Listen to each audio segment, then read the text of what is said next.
पैसे कमाने के काबिल बनने के लिए हम ना जाने कितनी मेहनत करते हैं। ये डिग्री, ये कोर्स, वो सर्टिफिकेशन। लेकिन कमाए हुए पैसों को मैनेज करना सीखने के लिए हम क्या करते हैं, कभी सोचा है? Hello everyone, welcome back to my channel. My name is Rashmi. आज मेरा सेकंड व्लॉग है और टाइटल से आपको पता चल ही गया होगा कि आज हम किस बारे में बात करने वाले हैं। तो आज हम बहुत ही फंडामेंटल चीज़ के बारे में डिस्कस करेंगे, जो कि है मैनेजिंग आवर ओन फाइनेंसेस, अपना खुद का पैसा मैनेज करना। So without wasting a time, let's get started. तो हमारे पर्सनल फाइनेंसेस मैनेज करने के लिए हमें दो चीज़ों के बारे में ध्यान रखना बहुत ज़्यादा ज़रूरी है। स्टेप बाय स्टेप मैं इन्हें बताऊंगी।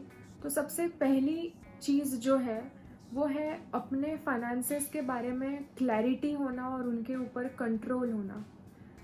तो आप क्लैरिटी कैसे लाएंगे अपने फाइनेंसेस के बारे में? बहुत सिंपल है। आपके लास्ट 3 महीने के बैंक स्टेटमेंट्स लेके बैठिए और पेंसिल लेके बैठिए और डिफ्रेंशिएट कीजिए कि कहाँ क्या क्या चीज़ें आपको इसेंशियल है, क्या क्या चीज़ें आपका फिक्स्ड मंथली इनकम है और क्या क्या चीज़ें हैं जो कि अननेसेसरी है, जिनको टाल सकते हैं। तो ऐसी दो चीज़ों को डिफ्रेंशिएट कीजिए तो आपको पता चल जाएगा कि आपका बेसिक नीड्स का खर्चा कितना है या इसेंशियल्स ऑफ द मंथ कितना है और कितना आप एक्स्ट्रा खर्चा कर रहे हैं। जब ये चीज़ें आपको डिफ्रेंशिएट हो जाएगी तब आपको क्लैरिटी आ जाएगी आपके फाइनेंसेस के बारे में। उसके बाद आप परसेंटेज अलॉट कर दीजिए कि मैं 40% ऑफ माई सैलरी सेव करूँगा और 60% मेरा मंथली एक्सपेंडिचर है। तो ये हो गया कंट्रोल लाना, कि आपने कंट्रोल ला लिया कि मैं 40% सेव करूँगा ही करूँगा। और आपका फाइनेंसेस के ऊपर कंट्रोल होना बहुत ज़रूरी है। तो ये चीज़ें जब आप कर लोगे तो आपका फर्स्ट स्टेप क्लियर हो जाएगा towards managing your own finances.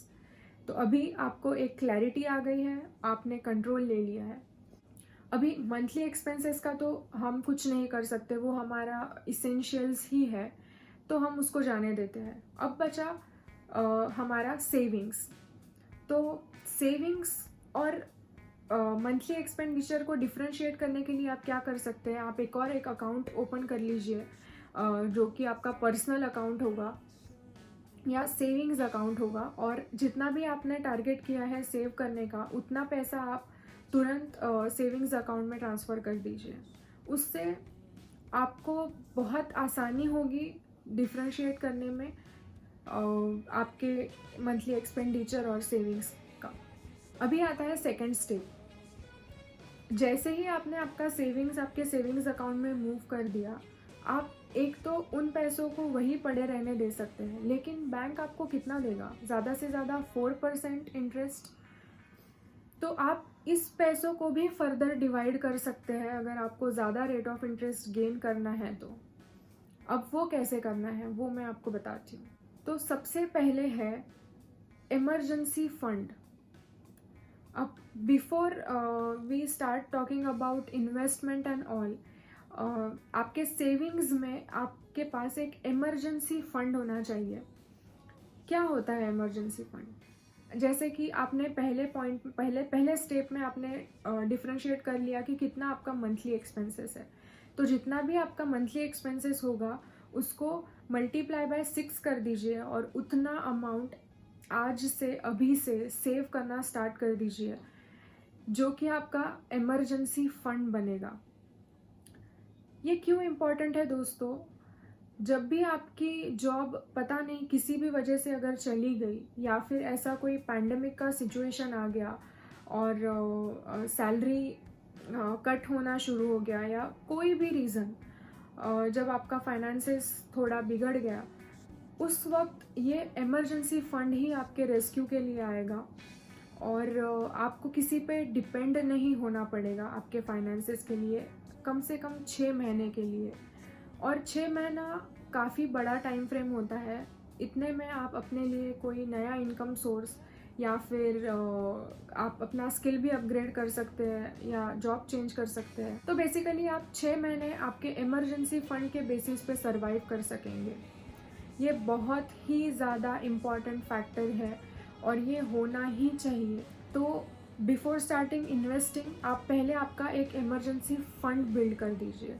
अगर आपने ये भी कर दिया है तो उसके बाद आप आपका सेविंग्स का पैसा आप बाकी चीज़ों में डिस्ट्रीब्यूट कर सकते हैं, जैसे कि है म्यूचुअल फंड में आप कुछ पैसे डाल सकते हैं, या आप मंथली कोई SIP कर सकते हैं। उसके बाद आप फिक्स्ड डिपॉजिट अगर आपको करना है तो आप वो भी कर सकते हैं। सेकंड पॉइंट आता है गोल्स। हर किसी के लाइफ में कुछ ना कुछ गोल तो ज़रूर होता है, जैसे कि किसी को कार लेनी है, किसी को बाइक लेनी है, किसी को घर लेना है। तो कुछ ना कुछ गोल ज़रूर होता ही है। किसी को वर्ल्ड टूर करना है, मुझे पर्सनली ट्रैवलिंग बहुत ज़्यादा पसंद है। तो इन चीज़ों के लिए भी हम एक अलग डिस्ट्रीब्यूशन रख सकते हैं। और आप आजकल फ़ोन्स में बहुत सारे ऐसे ऐप्स हैं जहाँ पे आपको गोल प्लानर मिल जाएगा।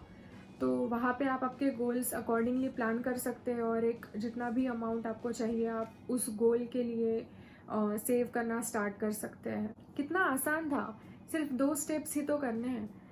पहला, आपको आपके पैसों पे क्लैरिटी होना और कंट्रोल होना। सेकंड, आपने जो सेविंग्स अमाउंट स्टार्ट किए हैं उनको फर्दर डिस्ट्रीब्यूट करना।